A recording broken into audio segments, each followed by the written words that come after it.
Hey everybody, and welcome back to the channel. I'm finally coming back with my review for Kong Skull Island, and I'm really excited about this one. So let's just go ahead and get into my review for Kong Skull Island. Okay, so going into this whole Godzilla Kong legendary monsterverse, I was definitely more of a Kong fan. Hadn't seen any Godzilla movies, none of the Japanese ones, only seen the 2014. But I was definitely more of a Kong person. I did go to theater to see the Peter Jackson King Kong movie. That was a huge movie. Everybody loved it. It was a really great movie. I like the ride attraction that they have at the Universal Studios Park.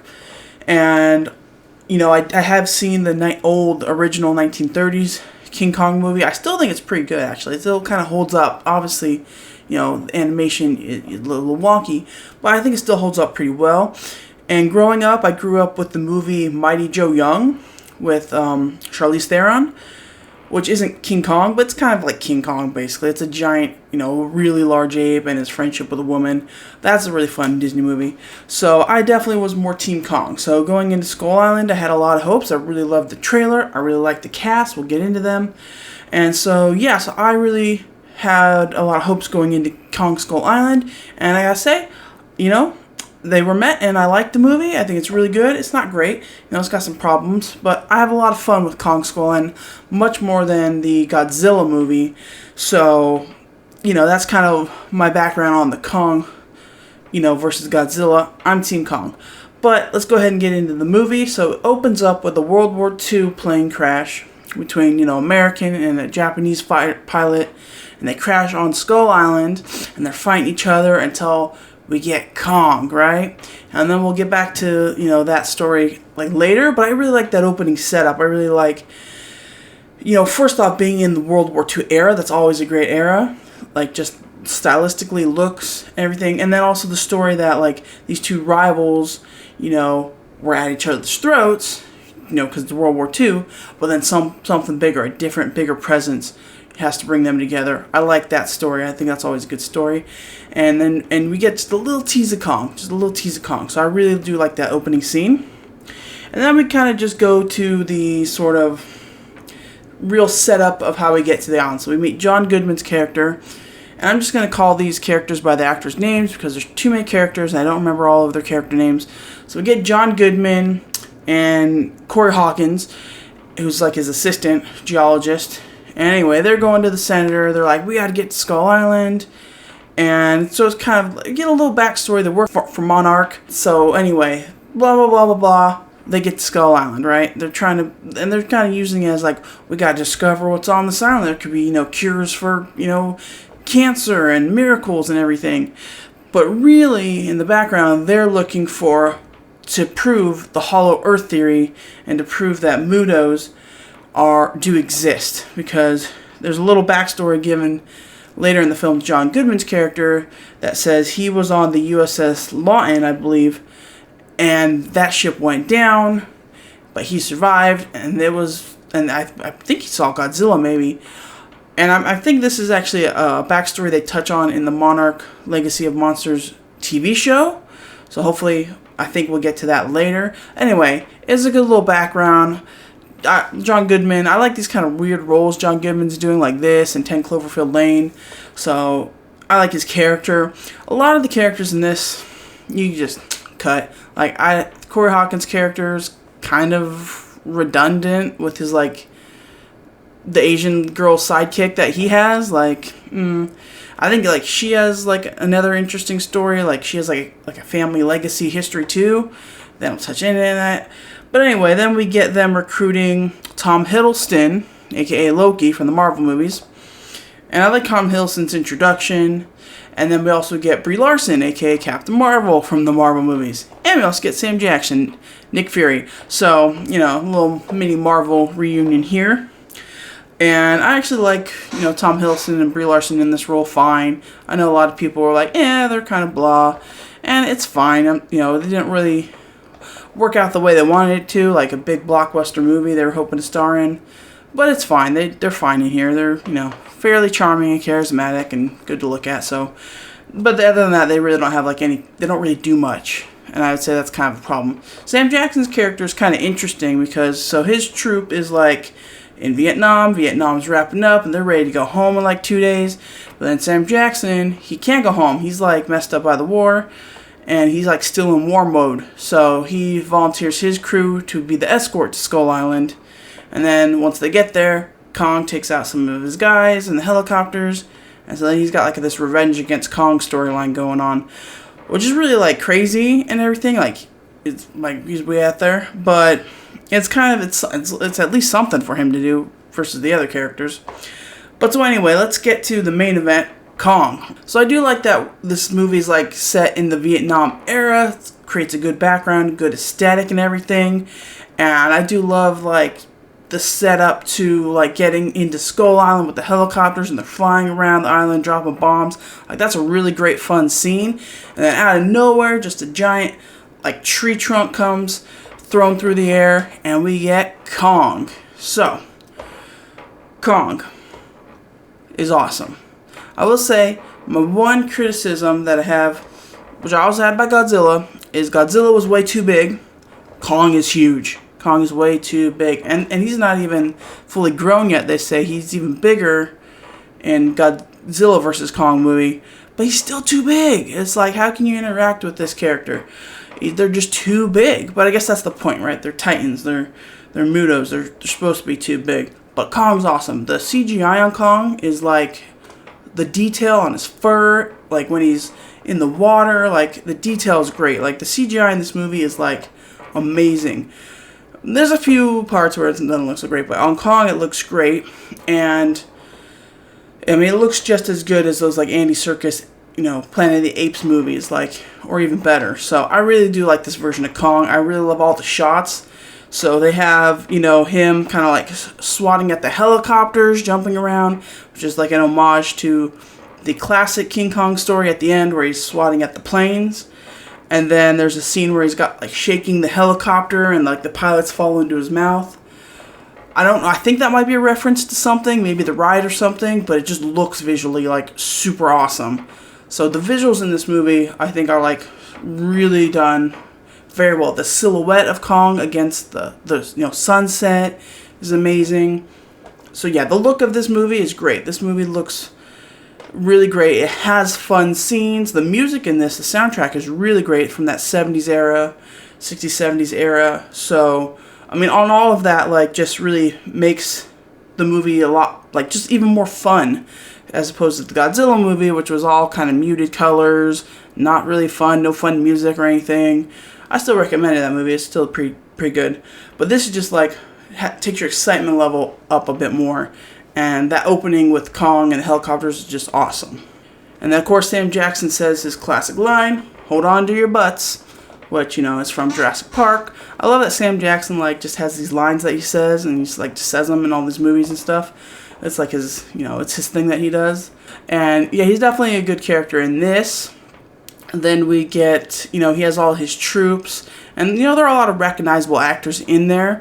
I do like the kind of, like, the duo of, I don't know the soldier's name, but his friend, I think Carl or somebody, and like their kind of comedic banter where he just thinks Carl's being all weird all the time. I just think that's kind of fun. So this movie just has a little more fun in it. And then we get Kong versus a giant octopus or squid, I'm not sure. And that's a really great scene in the water. Again, Kong, like, the CGI, like, is just so good. And then, of course, he eats the tentacles like sushi. So that's kind of always fun. We get the giant octopus. Then we also get a giant spider whose legs look like bamboo shoots, which is awesome. And then we get like a weird like grasshopper cricket log thing. That was really strange. It looked fairly peaceful though, so I kind of felt bad. Why was he shooting at it if it wasn't harming him? Obviously, you're scared because it's huge. But then, you obviously have the big bad guys, which are the skull crawlers. There's also like a giant like water buffalo that's just kind of peaceful. But the skull crawlers, they're kind of a generic like mutated lizard look, but they have like this like weird like skull looking face, which is kind of cool. So they're kind of fairly generic looking. The big one definitely looks a little bit cooler. But they make for like a good villain, and they have like kind of an interesting little back history between Kong and his family. Like they killed Kong's parents. They come from the underground, from Hollow Earth or something. And they come up, or they live maybe like in like a subsect of Hollow. I don't know. They don't really get into that. But so they're kind of just this, and they keep popping up throughout the movie. So there's kind of this cool Muto antagonist, which is really fun. So yeah, so like this movie confirms that, like, well, it doesn't really confirm, we don't go there, but it definitely brings up the Hollow Earth theory, and that like maybe they come from Hollow Earth, and that like maybe Skull Island is like a remnant of Hollow Earth or something, because it's like surrounded in like this horrible storm that nobody can get into. And I mean, it has direct tunnels, maybe, I think, from where the Skullcrawlers come to Hollow Earth. But we'll definitely continue with the Hollow Earth going forward in these movies. So I just thought it was interesting that it is confirmed here. Skull Island is a part of that kind of Hollow Earth area. And that, like, you know, the Skullcrawlers come from there and everything. And so that's kind of interesting. And I haven't seen the show yet, but I do have had a couple spoilers for the show. But vague spoilers is, I think that they do talk a little bit more about the Hollow Earth thing also. So, and then of course the Godzilla Kong movies go to Hollow Earth. That's not a spoiler, that was in the trailers. But so anyway, I like that we kind of tie that in, but we set it up gently here. And they're still calling them Mutos in this movie, massive unidentified terrestrial organisms. Monarch is still calling them Mutos. And so I like that whole kind of world building that we're doing. And then we get back to the American pilot from the beginning, played by John C. Reilly, and you know, he comes back, and he and his, you know, the Japanese pilot, they became friends, and you know, he kind of is there to tell them about Skull Island and the Skullcrawlers. And then there's also this Iwi tribe also, which I think plays, you know, I think their name comes back anyway. So this is like Native American Iwi tribe on the island. And, you know, he's been gone for like 29 years, almost 30 years.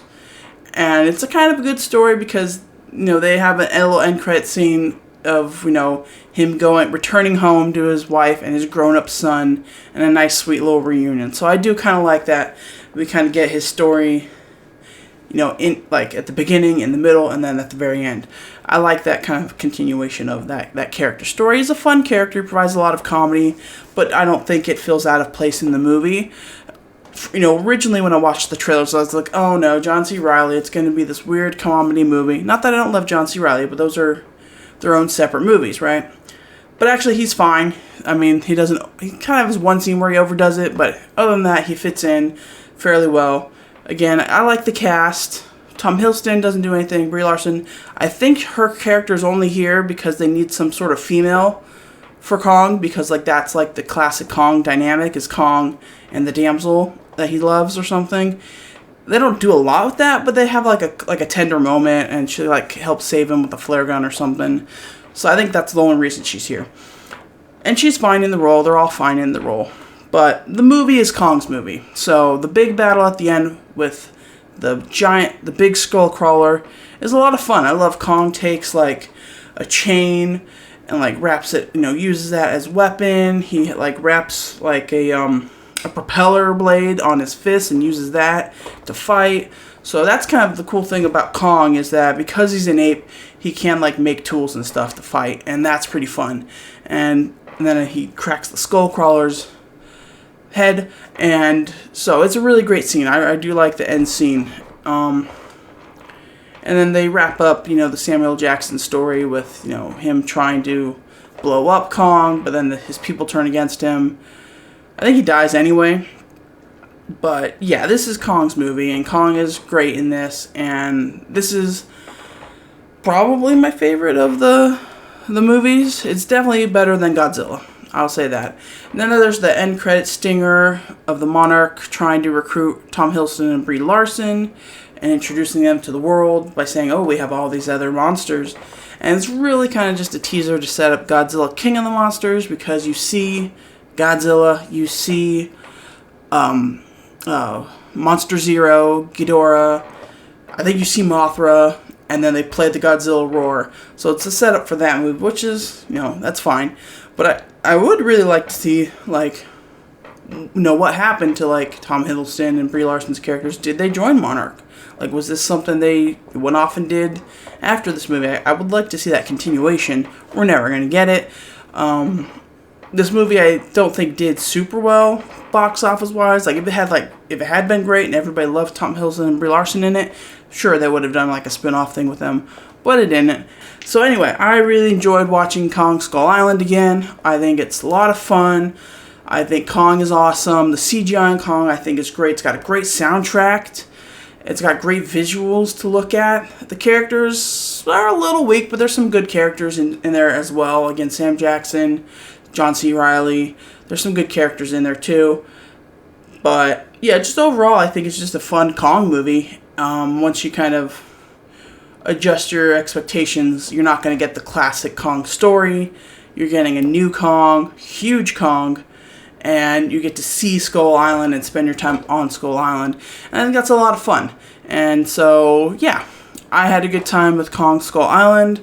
I think it's, probably, I won't rate them yet, but it's an improvement from the 2014 Godzilla movie. So, and I'm Team Kong anyway, so I'm a little biased. But let me know what you guys think about Kong Skull Island. It's not like the best movie ever, but it's a fun monster movie. It's a fun Kong movie. So let me know what you guys think in the comments below. And stay tuned to the channel for more reviews. Next up will be Godzilla King of the Monsters. So stay tuned. Make sure you hit the subscribe button. Hit the thumbs up button if you like the video. And yeah, let me know what you guys think. And until next time, Kong is king.